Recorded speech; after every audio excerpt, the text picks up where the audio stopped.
Hadi, Denise, Zachoze, Schaise, Se Barbie Scaling Sapne, Carrie Sekani Family Cultural Program Coordinator and Advisor. My name is Barbie Scaling. I'm off to get sandwich with that nation from Morristown. And my traditional name is Yahali. Just going to do an opening with a prayer to get us in a good way. So I'll say a prayer in the carrier language, our language, and as I'm doing that, have some good thoughts for yourself. And if to share some spiritual support for our communities and our mothers that have lost their children. Okay, physically, Sanahlia Gajina Leneo Messetne Soka Tabina Helson, Kania Bene Beschach, Habawain Deal, Belahani Newer Beslek, and Soka Tabi Appelsin, Gajin Tabi Appelsin the day, so Ashkachna Lana, Nesutizel Naskach, anywhere Ada Chilkin, Tabi Messetne, Amen.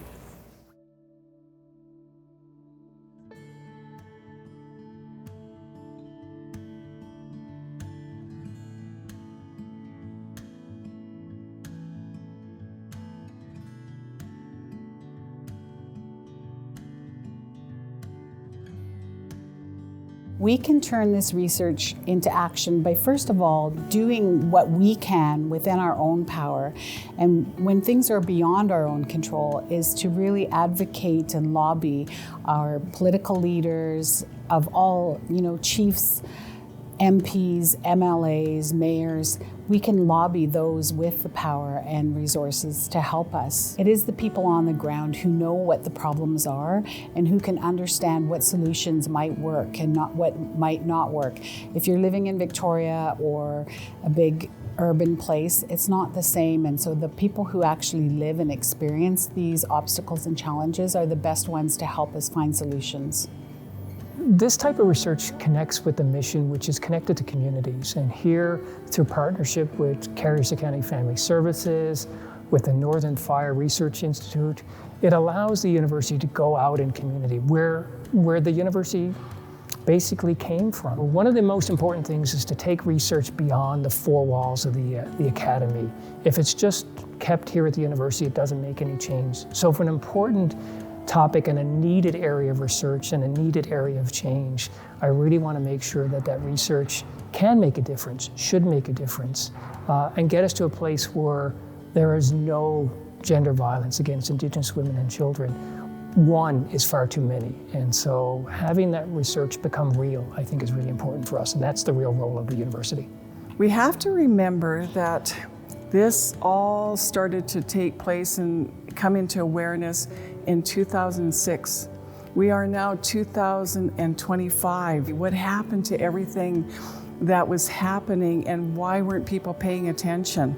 Then we come to the university, and over 30 years ago, how many people, over 30,000 people, put money in to create this university? We need to bring the people forward to commit to having that understanding, that empathy to what took place with the families of missing and murdered women, with gender-based violence, with women who fear for their lives all the time because they're not supported. If the university is behind change, people will come to realize that it's everybody's responsibility, not just one, not the families.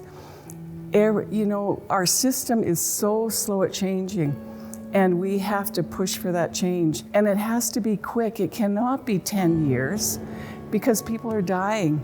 And it's about time you opened your ears, your heart, your mind to see the resultant of ignoring it. But as First Nations people, we are here, and we've been here for thousands of years, and then we're not important. We are important.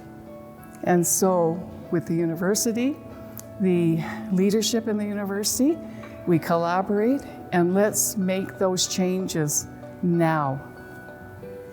I think if I could identify one core purpose at the heart of this research project, it would be moving the conversation forward and making change now. That's what we heard from communities. And what we got back from community was so incredibly rich.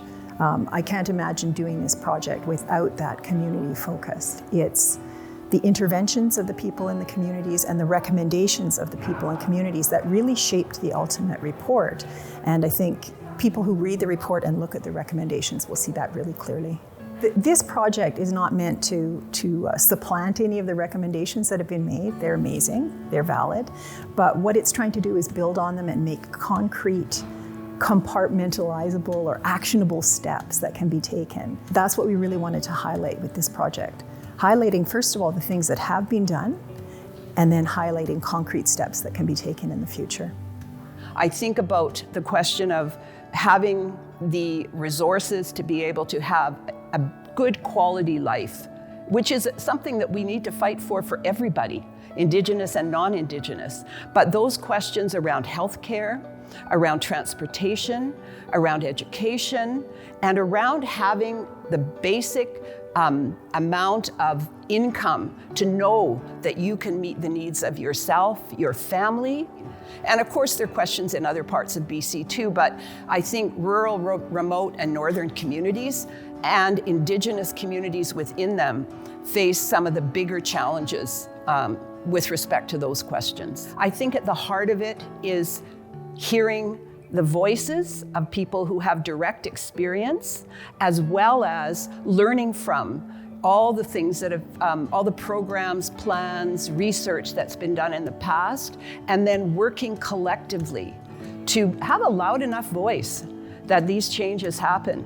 Because that voice in terms of making sure that those in the governments at various levels actually do something, from my perspective, that is foundational. We can do research, we can write reports, we can say these are the recommendations.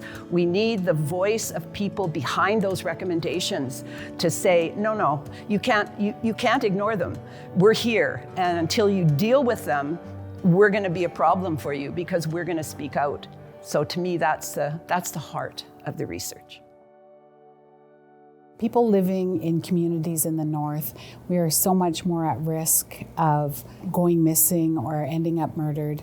And as we know that every human person, especially women in our communities, are so important. We are matrilineal peoples, and those lines and connections and the gifts and voices of those women, once they're gone forever.